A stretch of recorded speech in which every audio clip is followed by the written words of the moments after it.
was arranged by my good friend, chum of my youth, Jim Labatt, who teaches there. Who are you speaking to? Is it in a class? Is it the faculty? I'm not. I think it's kind of an open thing. I'm not sure actually who the audience is or how big the audience is. It's best not to know how big your audience is, I think. And you know, I haven't. Even though the book's been out for a year and a half, I still haven't done my book launch on this yet. I just got busy and never did a book launch. Never arranged for the program at the library that I usually do. I did do several 3 Veterans Day type appearances last year, or preparation Veterans Day. What are you looking at? Paper. This paper? Yeah. What's this? I don't know, but it doesn't matter. It's blank on the back. Oh, it's blank on the back. Yeah, you can have that. So it's not like I have a regular pattern worked out here, but I guess I get about 45 or 50 minutes and 10 minutes of 10 minutes of questions, or 40 minutes and 10 minutes of questions. I'm not sure. I suppose I should. Where's this going to be again? Hudson Valley Community College, someplace. Okay. I don't know. Jim called me last night to make sure I would remember to show up. Of course, I hadn't. You see, M. Sam Reed's picked their book for this year, The Orphan Train. Oh, yeah? Yeah. Yeah, that's kind of an interesting topic. Having orphans driving a train, I mean, that sounds sounds interesting. But, that was our social service system in the old days. You'd put the orphans on a train. They'd go from town to town. Farmers would come by. They needed strong labor. Kids to work on the farms to raise, and then... that's how we got rid of the orphans. Yeah.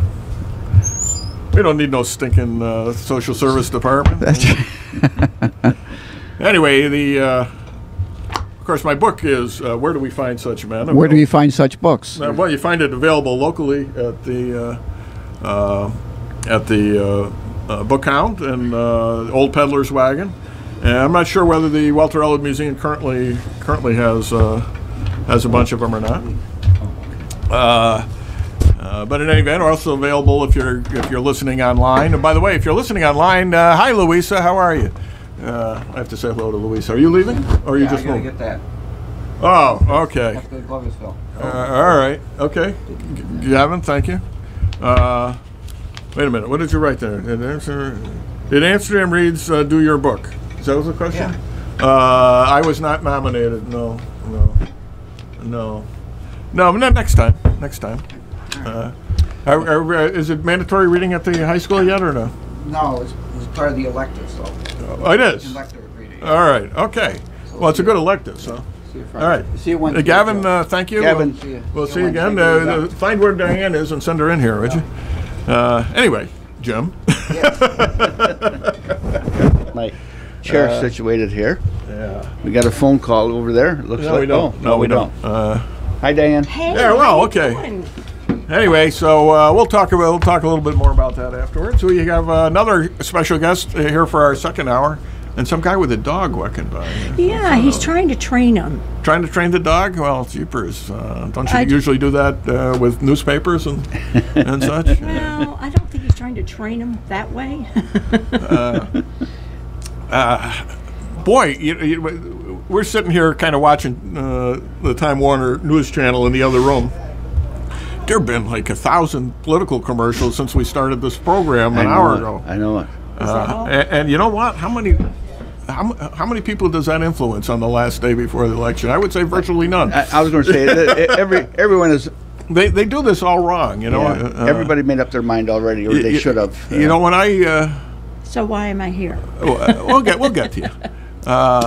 When I was. What do you need, Diane? Nothing. I got it. Okay. Okay. Bring it with me. When I was running for family court 20 years ago, I decided to do things differently, and I started running my ads in May. There was nobody else doing it, so You got them all out early. Yeah, maybe like one. I started out like I did one for Mother's Day and Father's Day, and then started doing like one a week. And if you're only doing one a week, they don't cost that much. And if you're doing the Courier, it's a weekly paper. The Courier Standard Enterprise covers all of Up County. So I had the newspaper to myself. So I put in, a good size ad in, picture of the kids, whatever. Got a discount, right? Early discount. It's just that it didn't cost that much, considering that you got 6 months worth of advertising out of it, rather than throw everything in the last week when nobody's paying any attention. Most advertising agencies will tell you, put all your money in the last few days, and that's crazy. That's exactly the opposite of what gets you votes. It's great for the advertisers and for the advertising agencies and for the newspapers and radio stations and such. But I say get them in early when you got the message to yourself.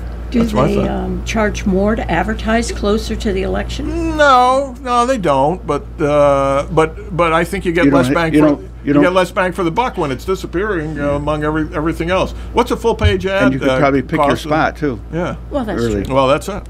Anyway, our special guest, second hour, Diane Hatzenbuhler, Alderman of the 4th Ward of the City of Amsterdam. And Diane is asked to come on today to give her perspective on these charter issues that are on the ballot tomorrow. Diane? Well, I'm concerned because when we first appointed the Charter Commission for the Council, we wanted to address the issue that had taken us to court. That issue is not addressed in these charter amendments. Well, the mayor claims that it is. I don't. Well, in a sense, it is. In that one of the provisions provides that anything that was disputed would be decided in her favor. Plus, it gives her the right to hire an attorney to represent her with or without the council's approval, and apparently for any amount of money. Very disconcerting about all of the issues. The first one. I have no problem with the 2 extra aldermen, other than the fact in a very small community, I don't think we need them at this point in time. I think in larger communities, they can be very helpful. I think we have 3 very accessible, actually all the aldermen I feel are accessible, but we have 3 of us that are retired, that are available, and they can call them anytime they want. Yes. So if somebody's not available in Ward 1, they can call Ron in Ward 3, or they can call me, or they can call Richie. So trying to say that it gives people another option, another person, I don't think that's a valid excuse. The other part of that is it dilutes the vote when you go to override. It requires that you have 5 to override, where now we only have to have 4. And that seems almost specifically designed, both in the number and that provision, to correspond with the people that are actually there now. The idea being that maybe if we add 2 aldermen, they would need all 5 of the ward aldermen to override a veto, whereas the mayor can put her people in. So it all seems to be designed for political purposes for this existing situation, which I think is a terrible way to be doing business. Absolutely. And the second half of that amendment, while I have been corrected and Jerry the Corporation Council would not be the person that she would appoint to run the city, because it was an ethical violation, is what I was told the other night. So that you're told by whom?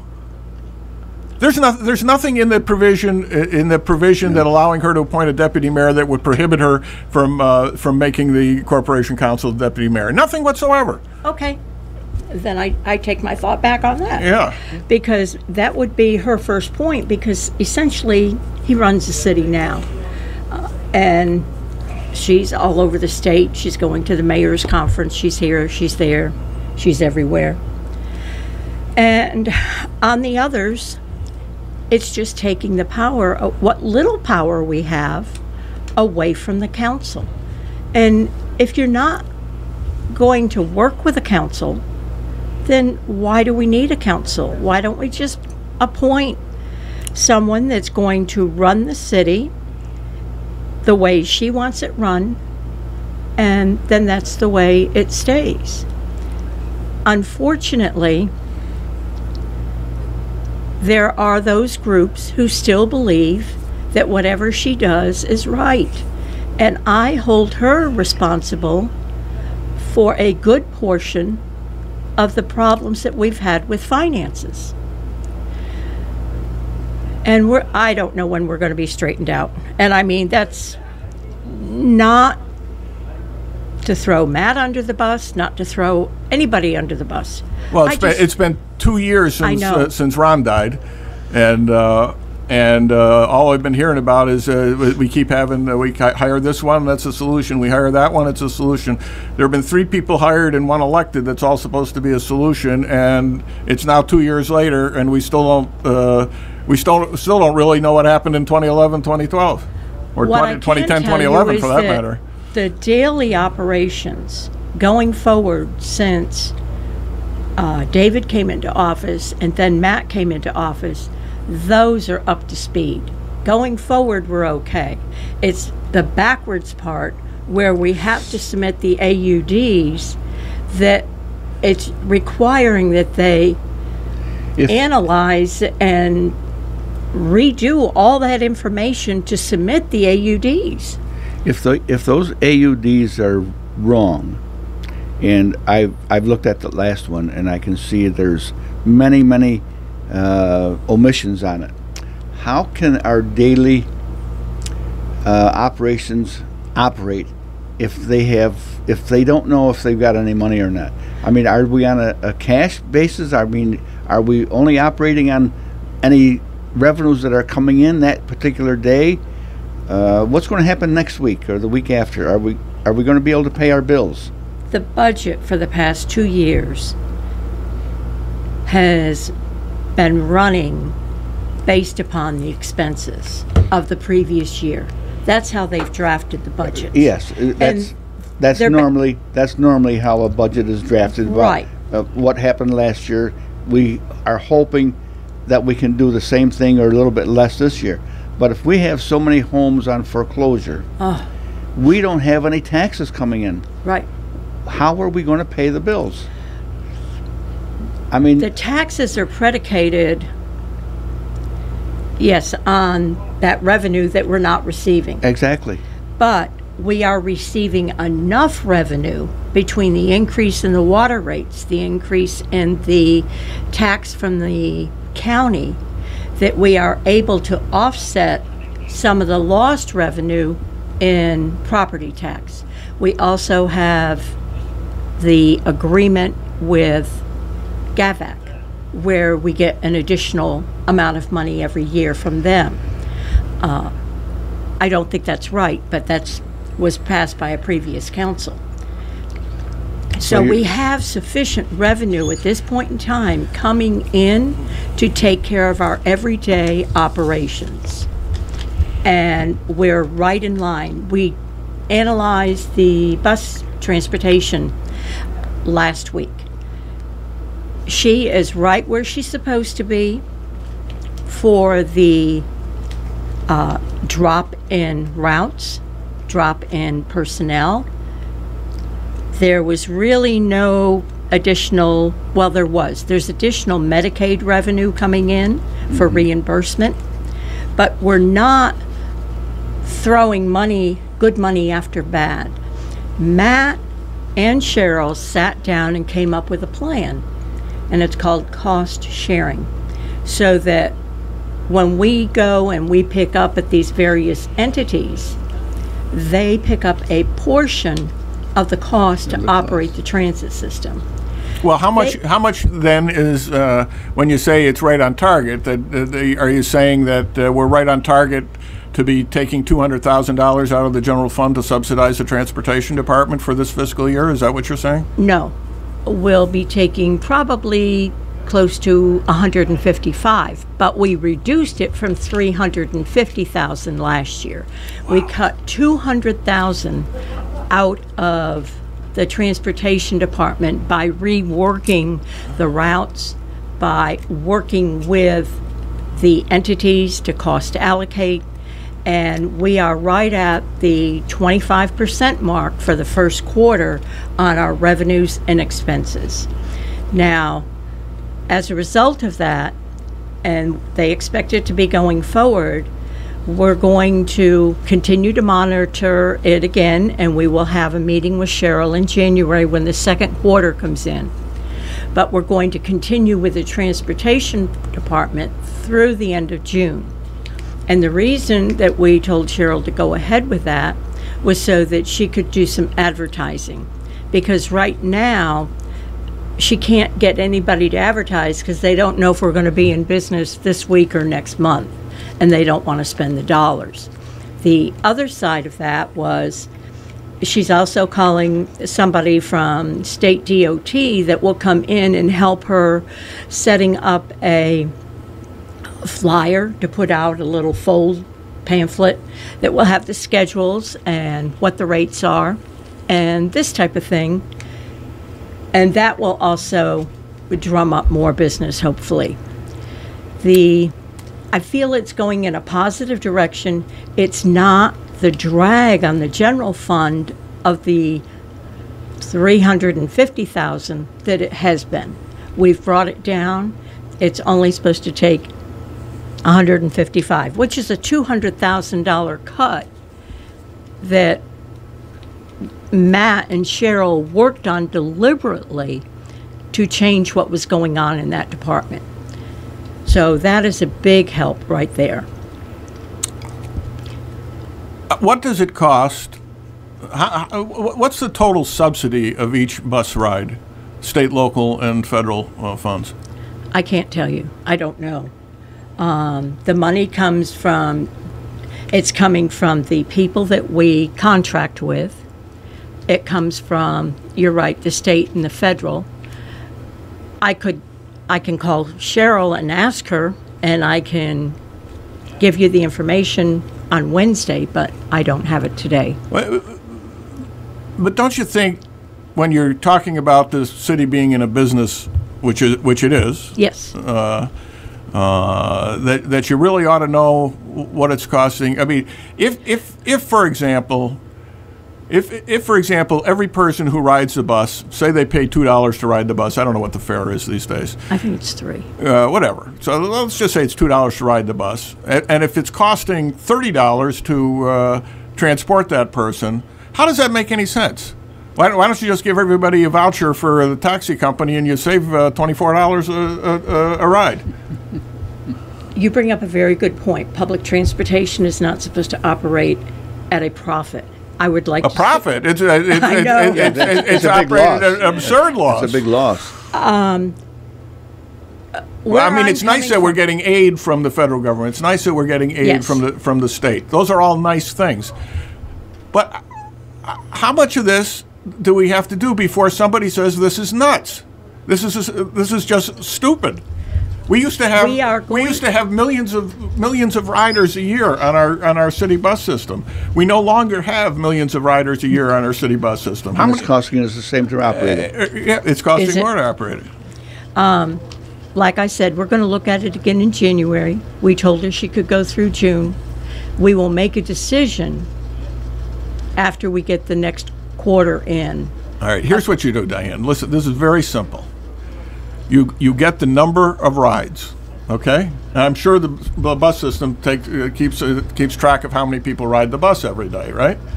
I'm sure when people get on the bus, there's some kind of record of how many people are getting on or off the bus, right? Okay. All right. So you take the number of rides in the course of the 3 months, right? And then you divide that into the amount of money that it costs you for the quarter for the whole budget. And then you know how much it's costing per ride, how much you're subsidizing. Simple as that. Okay. This is WCSS. You're on the air. Good morning. Diane, we've been losing money as far as the buses for over 2 decades. Jerry when he was an alderman, said that we were losing money and let's get out of this business. We're keeping the transit going for one full-time employee. The buses are only there first shift, Monday through Friday, so if something happens later on, you either got to take a taxi or depend on a neighbor. And this council, as well as councils of the past, never made any tough decisions. They just keep on increasing the taxes because they can't say no to the union employees. So we're gonna, it's gonna be continuation as far as people losing their homes. There's no businesses in the city in Montgomery County. And so people can throw their hands up and just, they don't have to tell you why they got their house up for sale. You're absolutely right, Chet. We have reduced by $200,000 what it's costing to operate the bus. We're going to look at it again in January. We have one full-time driver, we have a department head, and we have a dispatcher. The rest of the people are all casual drivers. They come in and they work a shift, and they may go home and they may come back and work another shift. We have cut the expenses in that department tremendously. I would like, the council agreed that we would give them the opportunity to see what they could do operating in this direction. Now, the other thing you have to remember, we are going to have to pay the state back what monies that we got from them for certain items. The buses will all have to be, I'm not sure exactly how many, but some of the buses will have to be reimbursed for. You've got the... Or you could transfer them to another entity. Yeah, I've heard that story for years, Diane, and it isn't true. Well, Cheryl gave us the numbers, and I sat in. And I've sat down with the DOT people and discussed this. Well, I know the fact is people who have driver's license, who have cars that use the bus because it's cheaper.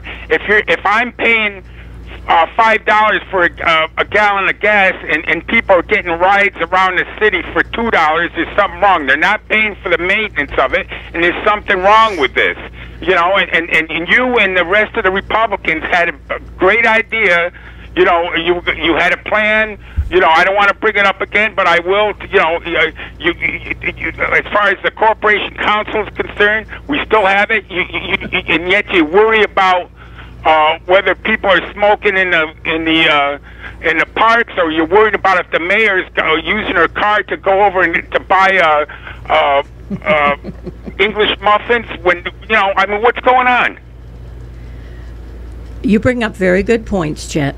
We are doing the best that we can do, considering that we have no money. We cannot go out and bond, which means that we can't spend any money. We are spending and running a day-to-day operation until we know how much money we have, which is something that the previous councils did not do. The last council in 2012 bonded for $3 million to get stuff done that should have been done through their everyday budgets. But they didn't have the oversight, they didn't have the wherewithal to say no to the mayor and just sit here.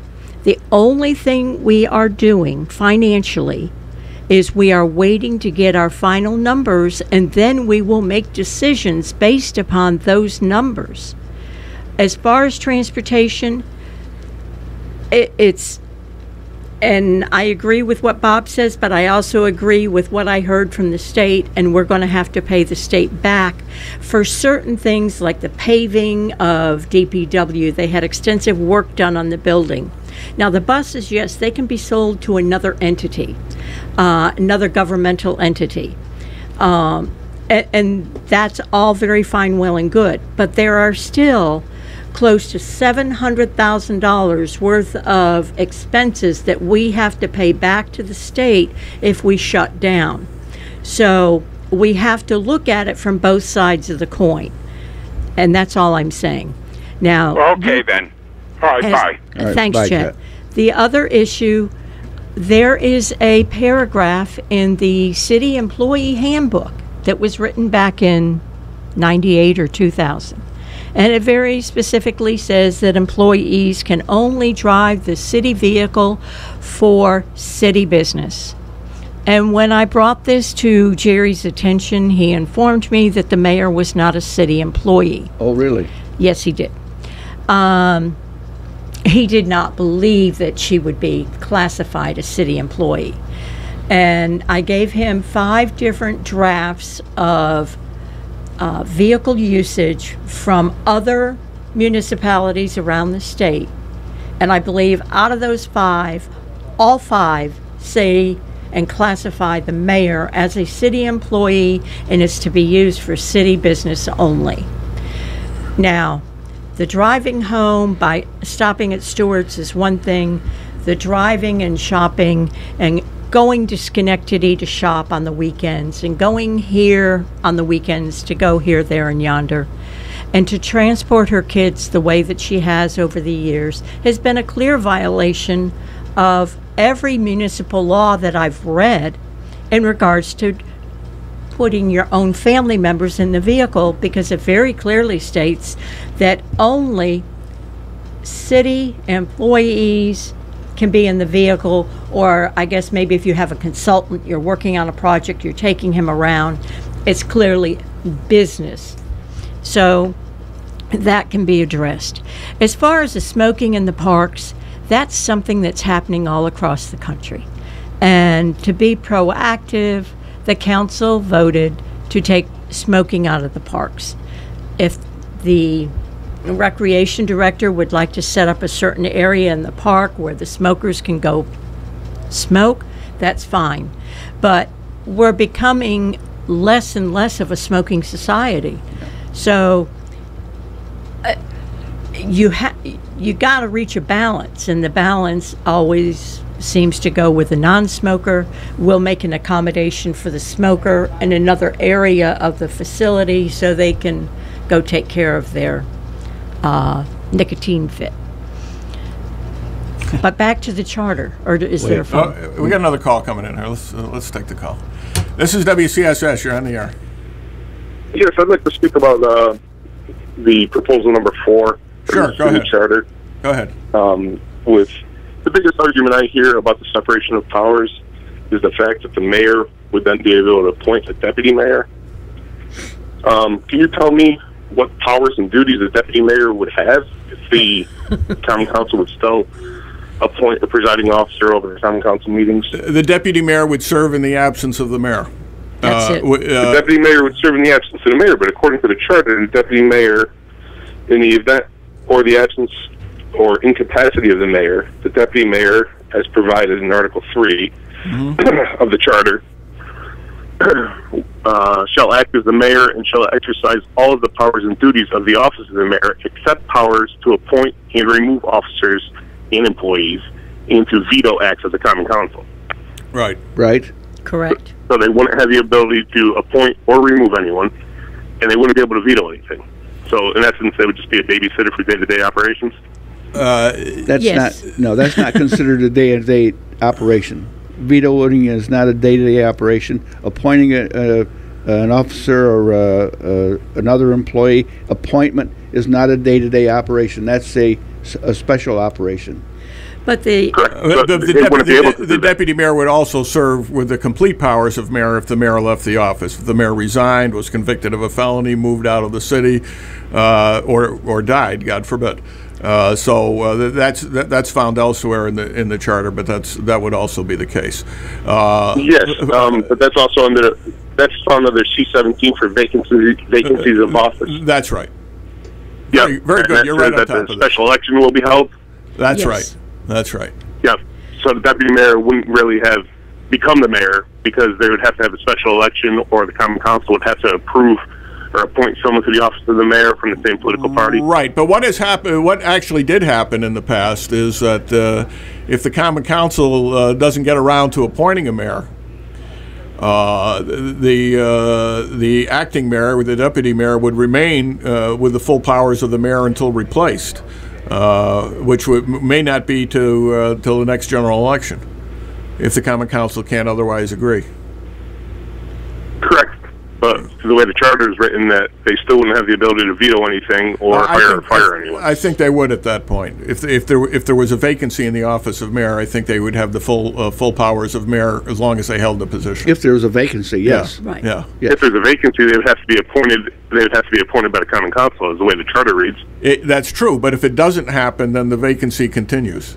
That actually happened in the 1940s. Then the person would still be the deputy mayor, and they wouldn't have the powers as it's written in the charter. Well, I think in the event of a vacancy in the office of mayor, if the deputy mayor steps in, then the deputy mayor would then have the full authority as mayor. But only if they're approved by the Common Council. The way the charter reads, only if they're approved by the Common Council. So I think that the deputy mayor position would really be more of a figurehead position at that type.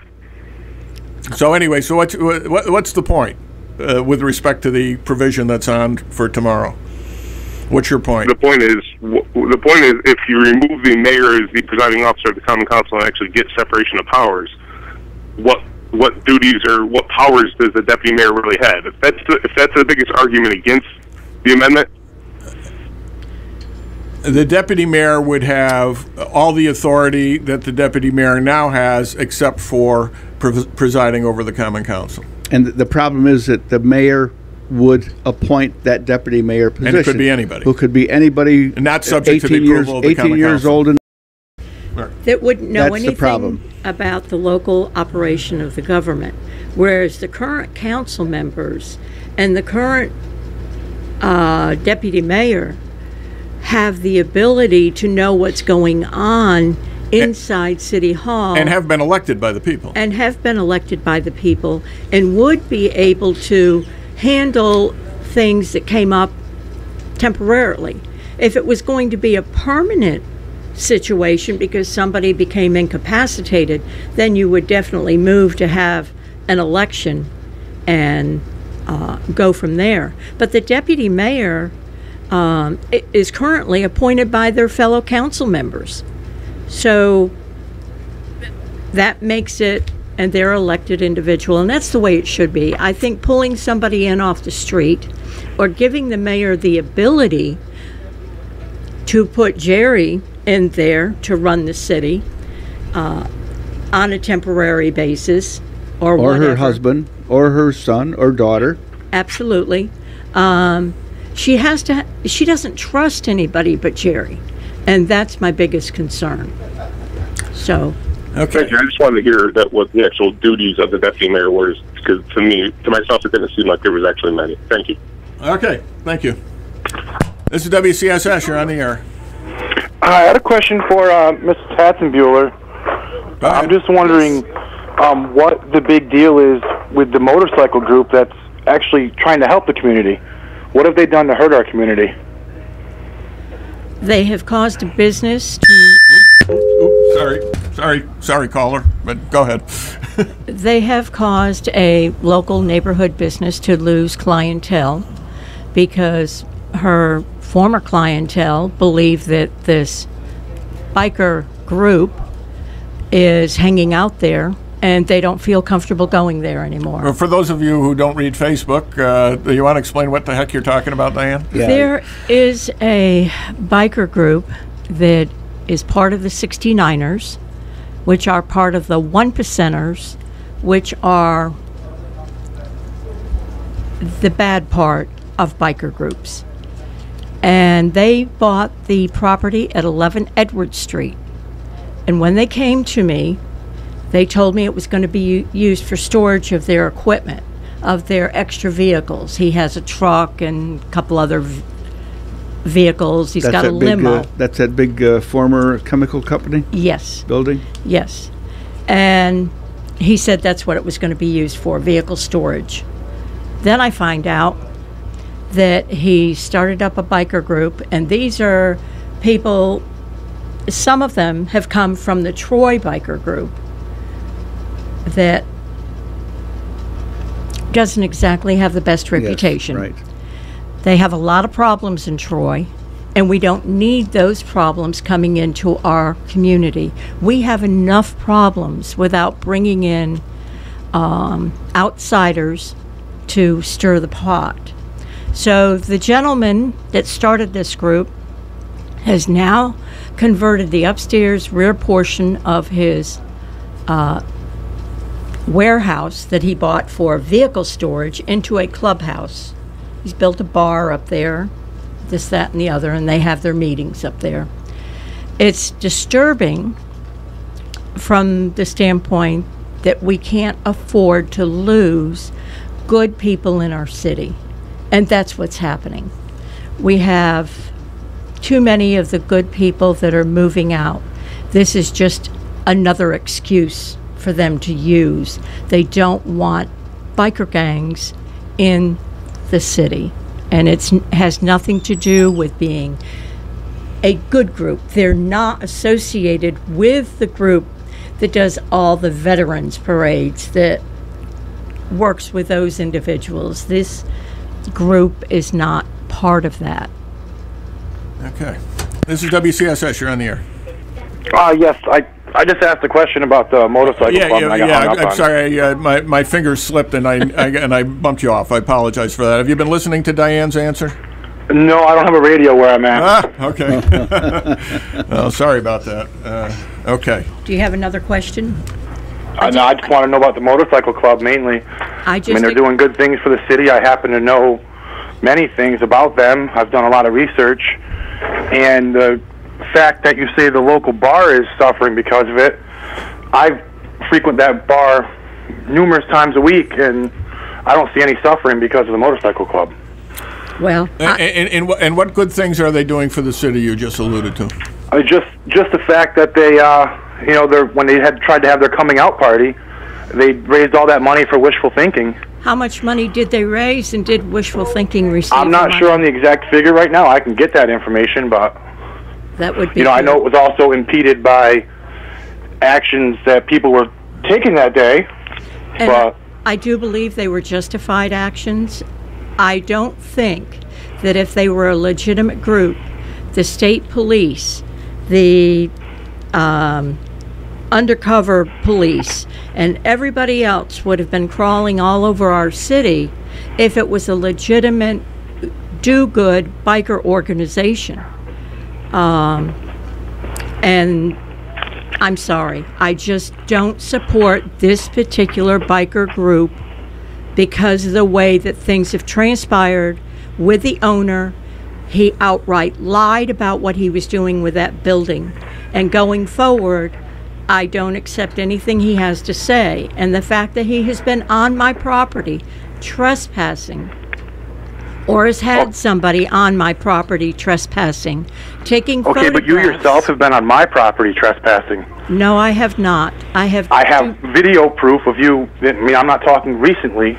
I'm talking a couple years ago of you on my property. Is that any different than him going on your property? I'd like to see the video, period. Oh, I can show all the proof you want, but I mean, you went on my property and made numerous complaints about my property. I can assure you. And you continue to make accusations about my property.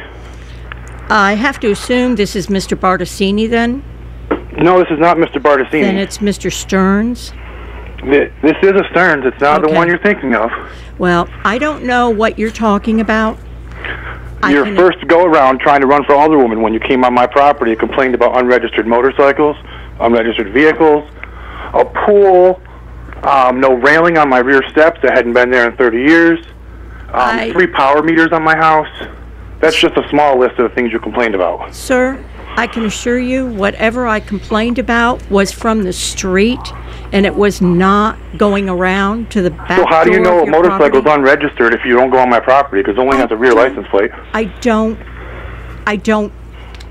know. Well, that was the accusation. I have a copy of the accusations. Okay.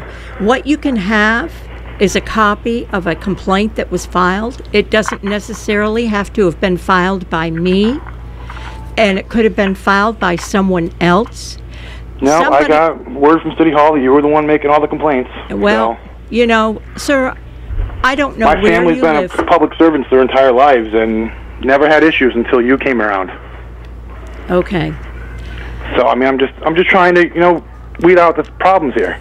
Weed out the problems. We have a serious problem in the city with unregistered or unlicensed vehicles that are hidden. Aren't you yourself guilty of that? I don't think so. What have I got? You were never now? stopped for an unregistered motor vehicle? Sir, I'm talking on private property. I mean, it's public knowledge that I was stopped for an expired registration, and I mean, that was Officer Bartasini that did it. So... Okay. But these people aren't driving those vehicles. You were driving that unregistered vehicle. Yes, I was. And I went to court, and it was resolved in court. Okay, And so I mean, if it's good for the goose, it's good for the gander, you know? Sir? Some people are hard-working people trying to repair their vehicles. They may not have the money at the time to repair it. And you're just going around making complaints, trying to make yourself look good, and you're actually making yourself look worse because you're not helping the ward. Sir, you don't know what I'm doing or what I have done. I can assure you that our city has problems with vehicles parked in yards that are just being stored there. We have people that are running auto repair shops, and one of them was being operated right next door to the bar. And it's unfortunate that certain individuals feel that they can just do whatever they want, and they're destroying the property values and the character of our neighborhoods. Now, okay, well, don't you kind of feel like you can do whatever you want, like hence not getting a building permit for a porch on your house? Sir, that has been resolved. It's all over Facebook. It's been resolved, so let's just drop it. I have a permit. I was negligent in getting it in the proper time. I was dealing with my husband being in and out of the hospital over a 2-day period. I had 4 slashed tires that I had to deal with. All of this is going on with the contractor showing up, and I don't have my permit in hand. So, unfortunately, they did what they needed to do. I did what I needed to do because I still attend meetings. I still have things to do. And I was late getting my permit. There is now a current permit posted in my window, along with a half dozen others that are expired. And that's the story. That's all there is to it. I have always gotten permits so that it would not be an issue. And it's just there were circumstances, things happened, and I didn't get it in a timely manner. And yourself and a couple of others have decided to make an issue out of it. So be it. Well, because you make an issue out of everybody else's. You know, you're so gung-ho about permits and following codes, yet you yourself have work done to your house and you didn't have the permit. So, sir, when you're putting yourself in a spot like that... You can't say that, sir, because all the work that I have done on my house has been with permits. Up until recently. Your porch was built without a permit, wasn't it? Sir, I have a permit. You do now, but the work that was done without a permit. If you want to say that, but the work is not done. So in all fairness, it should be, like everybody else, it should have to be torn down and redone with a permit. Sir, I paid for a stop work order, an extra fee, I think it's $55. And once I paid that, they can go ahead and complete stuff in the spring. I was trying to get stuff done before the winter, okay? And there was a lot going on. So okay, well, what I'm saying is, like, you're not the only person that has a lot of stuff going on. I completely understand. So for you to hammer everybody else about their permits and their violations, you should make sure that your house and your permits are in tip-top shape first. Sir, I'm not hammering anybody else about their permits. You personally hammered my property a couple years ago. Sir, I don't know what I did a couple of years ago. And I just said it. You made complaints about motorcycles, vehicles, railings, power meters. Excuse me, those are things that I wouldn't know anything about. Well, those are all things that you made complaints about. It's all written in your complaint. Sir? All right, I think we've kind of covered the ground enough. All right, thank you for your time. I understand where you're coming from, caller, and thank you for the call. Thanks. What I can say is that if I see one thing and the code enforcement officer goes out there he can look at a whole slew of other things. I wouldn't know anything about meters and this, that, or the other. I don't go on people's property. Anything that I see is seen from the street. I have not gone on people's property. And if this man says that I have, I would like him to drop me a copy of his video. Thank you. He's got another call. This is WCSS. You're on the air. I'm sorry. Diane, you're doing a good job. I don't care what all them people are bitching because you're holding them to the line. Well, if they ain't hiding something, then they shouldn't be bitching about nothing. thank you. And you're doing a good job, so don't let them get you down. Thank you very much. You're welcome. Thank you. You know, The views and opinions expressed on WCSS are those of the host, guests, and callers, and are not necessarily those of the station, its management, the Cranesville Radio Network, or other hosts or advertisers. The content of each program is the sole responsibility of its producer, Gavin Murdoch. poor Gavin. Where's Gavin? Yeah, he left. He left just before you got here. Oh, okay. Yeah.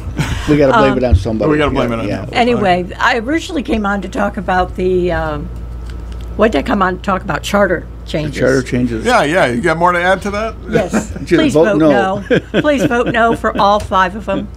I would like to see our council move forward and try to accomplish some things. But in order to accomplish anything in this administration, unfortunately, it has to be the mayor's way. And it makes it very, very difficult. I mean, we're still operating under a gag order. No, you're not. No, you're not.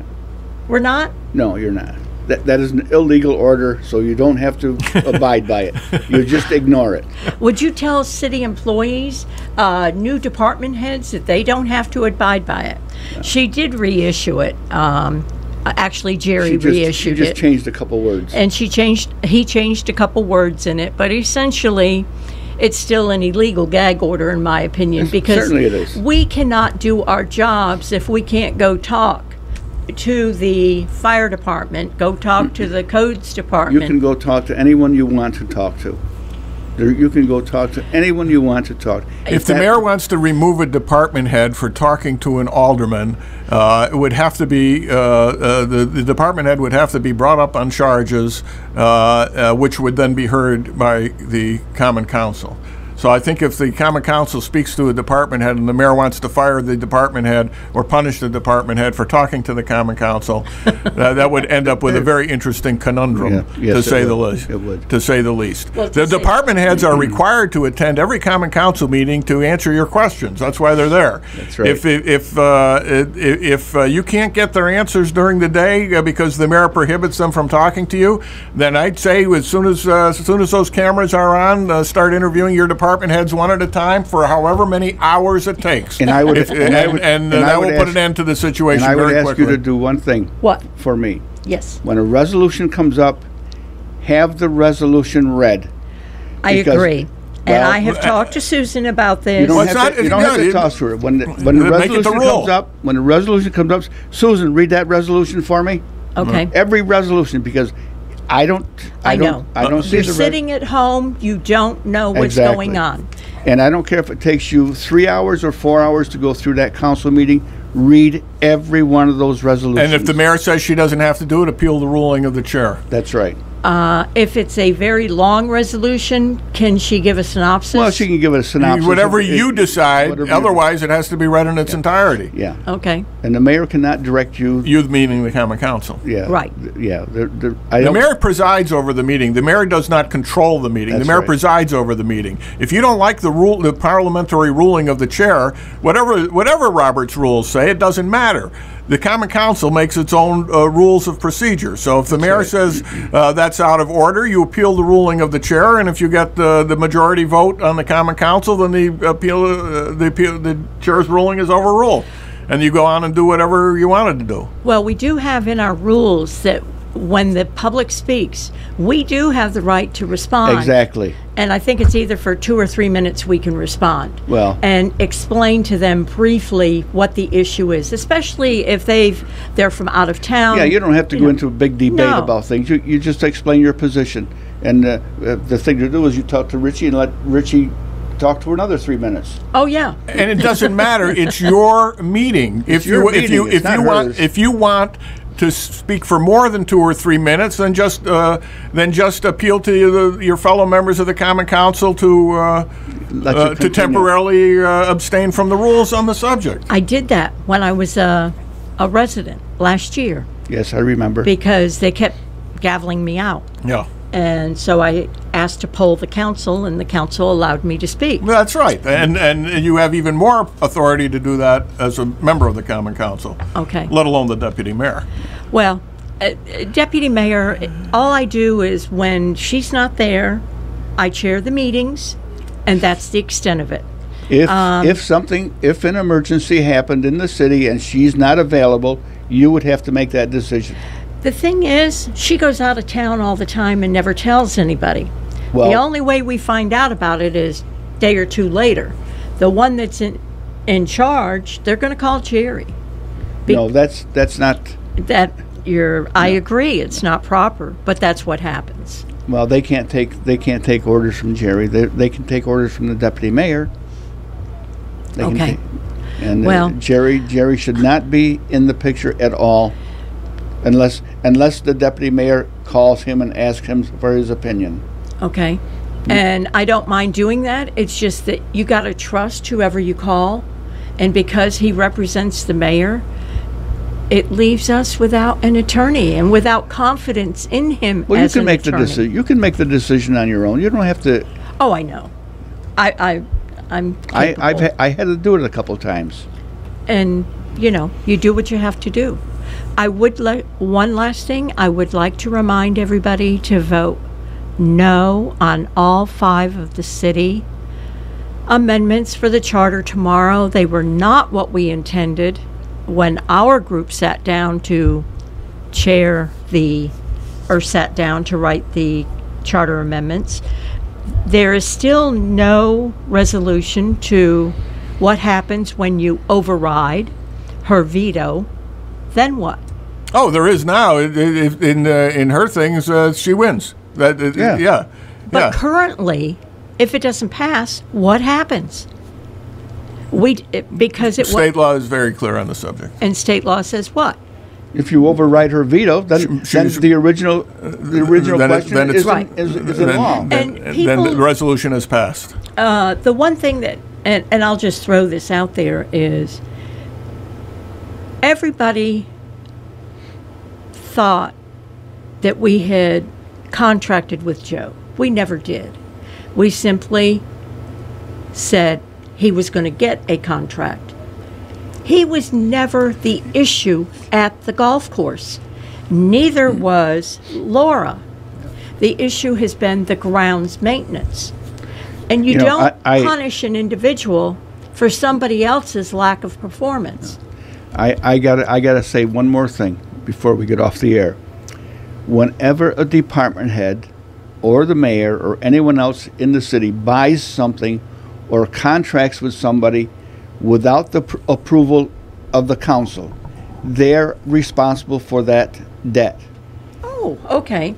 Yes. If the mayor, just as an example, if the mayor hires a lawyer for a certain reason and she doesn't get the approval of the council, she's liable for that bill if you want to stick her with it. Right. Oh, by the way, Diane, this came up in the last hour. Did either attorney, outside attorney, submit a bill to the Common Council for payment? Her attorney submitted a bill for around $20,000. Her attorney. Her attorney. Did you pay it? Yes, we did, because it was encumbered. What do you mean it was encumbered? They immediately, as soon as she hired the attorney, she submitted something to the controller's office encumbering that amount of money in the... Let me go back just a little bit now. Okay. You do the audit. Yes, I do. You find something in there that is not proper. Yes. When you go to the council, you say, I'm pulling this bill, we're not paying it. I don't get that far. What do you mean you don't get that far? This is something that came up when I met with Mario and Dave and Michael. I am told that the bill has already been they've already completed the services. It's too bad. It's too bad. Who's telling you this? It's too bad. You still don't have to pay that. It doesn't get paid until you say okay. Or unless the council overrides. Otherwise, what's your audit? The audit is to pay bills. Then why go there? Why sit there? That's a good point. If you can't do, when I was on the council, they had a bill that came through. I think it was $30-some thousand. I pulled it. I want an explanation for this. They didn't have an explanation, so I said this bill does not get paid until we know what's going on. Well, the fellow who I questioned went down and he wrote everything down day by day, which was phony. But we got one more call in. We got very little time to do it, so let's do it. This is WCSS. You're on the air. Just one quick question for clarification. Yep.